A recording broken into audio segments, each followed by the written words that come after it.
আমার বাচ্চাগুলোর মধ্যে বাচ্চা অ্যাকোয়ারিয়ামের কিছু বাচ্চা মানে চিংড়ি মাছগুলি মারা গিয়েছিল। ঘরের মধ্যে যখন তেলাপোকার ওষুধ দেওয়া হয়েছিল তারপর থেকে এক এক করে সবগুলি মাছ মারা গিয়েছিল। বিশেষ করে এই চিংড়ি মাছের এই মানে অ্যাকোয়ারিয়ামটা খালি ছিল এতদিন। এখন আমি সব পরিষ্কার করে নিয়েছি, ভালো করে ওয়াশ করে চকচকে করে নিয়েছি এই অ্যাকোয়ারিয়ামটা। তারপর আমি 4টা চিংড়ি মাছ ডিম সহ ঢেলে দিয়েছি। এই চিংড়ি মাছগুলো মাম্মা চিংড়ি মাছ, এদের পেটে অনেকগুলো ডিম আছে, তো ঢেলে দিয়েছি। বাচ্চাগুলি পেয়ে আমি অনেক হ্যাপি, মনে হচ্ছিল অনেকদিন পর আমার এই অ্যাকোয়ারিয়ামগুলি ফুলফিল হয়েছে। এই অ্যাকোয়ারিয়ামটাও আমাকে ধরতে হবে, সময় করে নিয়ে আরও কিছু মাছ অ্যাড করতে হবে। অনেকদিন পর আমি আমার চিংড়ি মাছের খাবারগুলি বের করলাম, এবং যেহেতু 4টা চিংড়ি মাছ একজন 3 থেকে 4 পিসেস খাবার খেতে পারবে, ওই পরিমাণ মতো খাবার দিয়ে দিয়েছি। যাই হোক, সকাল সকাল ওদের খাবার টাবার দিয়ে ড্রয়িং রুমে ফ্রেশ হয়ে এসে বসলাম। এটা বলে স্কার্টের মতো হয়ে গেছে, কেলেটেই বুঝলাম। ফর স্কোয়ার না, এটা স্কোয়ার শেপ হয়েছে।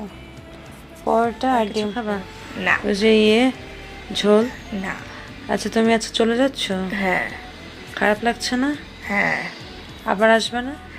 ফারিসা আজকে চলে যাবে, ওর নানু বাড়ি যাবে আজকে। একটু মা নাস্তা খাও। খুব গরম। গরম? আচ্ছা। যে ওই যখন মারা যাবে তখন ওর পাশে দাঁড়ায় একটু কাজা করে আসবো, ওর বুকের সাথে দাদু অনেক ভালো মানুষ ছিল, আমি নিজেই দোয়া করতেছি কত হাদির জন্য। তোমার পরোটা দিছি কেন? ওই মাংসের জলটা দিয়ে পরোটাটা খাইতে সকালে একটু কিছু খায় না, না খায় সারাদিন না খায়। আমার মা ওরকম। ফারিসা আর আমি আজকে একসাথে ড্রয়িং রুমে নাস্তা করেছি, মানে করছিলাম এই মুহূর্তে। বাবা টেবিলে বসে করছে আর মা আজকে রোজা, যেহেতু আজকে থার্সডে। ফারিসা আজকে চলে যাবে, মাজার ভাইয়া এসে ওকে নিয়ে যাবে। আর আমরা একসাথে গল্প করছিলাম, আর ওকে বলছিলাম মিস করবে কিনা, বললো যে হ্যাঁ ছোট মা সবাইকে অনেক মিস করবে।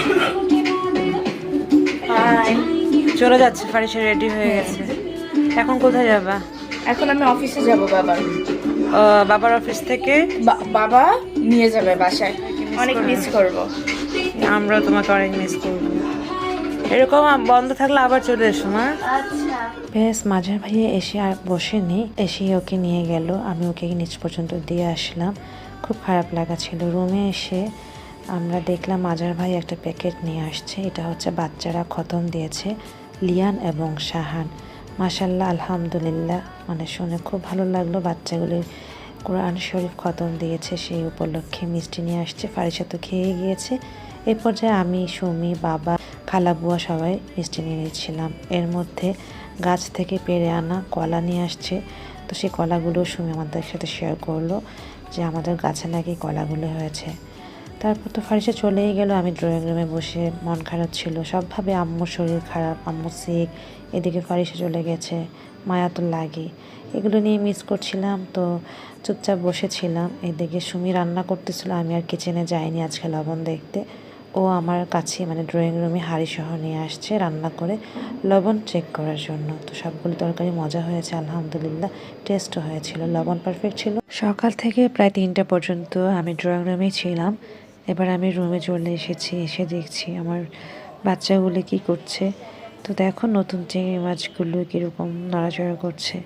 এখনও লাইট অন করা আছে, মাগরিবের পর লাইট অফ করে দেব।